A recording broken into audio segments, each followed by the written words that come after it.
नमस्कार, recipe theatre मध्ये तुम्हा सगळ्यांचे पुन्हा एकदा खूप खूप स्वागत आहे। तर घरच्या घरी घट्ट दही कसं बनवायचं तेही या थंडीच्या दिवसात ते आपण बघूया हे अगारोचं योगर्ट मेकर यूज करून। हे जे अगारोचं योगर्ट मेकर आहे ते डबल वॉल्ड आणि इन्सुलेटेड आहे। यात आपल्याला एक स्टेनलेस स्टीलचा कंटेनर पण दिला आहे। तुम्ही बघू शकता हे जे कंटेनर आहे हे 1.2 लिटरचं आहे। हाय क्वालिटी स्टील आहे हे आणि ही जी मशीन आहे ही फुल्ली ऑटोमॅटिक आहे। सोबतच याला 1 वर्षाची वॉरंटी पण दिली आहे। प्रोडक्ट लिंक मी तुम्हाला डिस्क्रिप्शन बॉक्स मध्ये शेअर करेलच।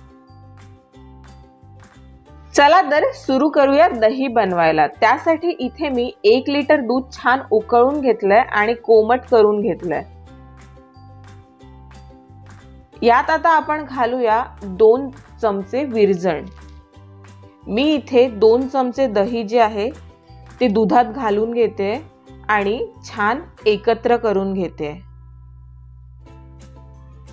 आता आपल्याला काय करायचंय, या कंटेनरचं झाकण लावून घ्यायचंय आणि जी आपली मशीन आहे दही बनवायची त्याचंही झाकण आपल्याला लावून घ्यायचंय। वायर प्लग मध्ये घालून स्विच ऑन करायचंय आणि साधारण 5 ते 6 तास याला असंच ठेवायचंय।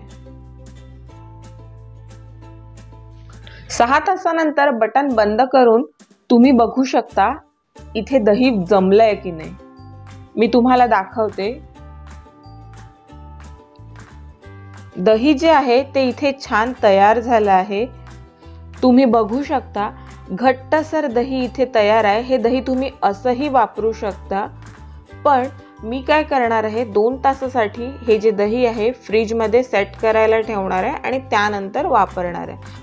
हे जे अगारोचं योगर्ट मेकर आहे ह्याच्या खाली एकदम कमी कॅपॅसिटीचा हीटिंग एलिमेंट लावला आहे जो की नॉर्मल इलेक्ट्रिसिटीवर पण चालतो आणि दुधाला पण परफेक्ट टेम्परेचरवर मेंटेन ठेवतो आणि अशा प्रकारे परफेक्ट घट्ट दही आपल्याला त्यापासून मिळतं। तर कशी वाटली तुम्हाला ही दह्याची रेसिपी आणि अगारोचं योगर्ट मेकर ते मला कमेंट सेक्शन मध्ये नक्की कळवा। पाहत रहा रेसिपी थिएटर।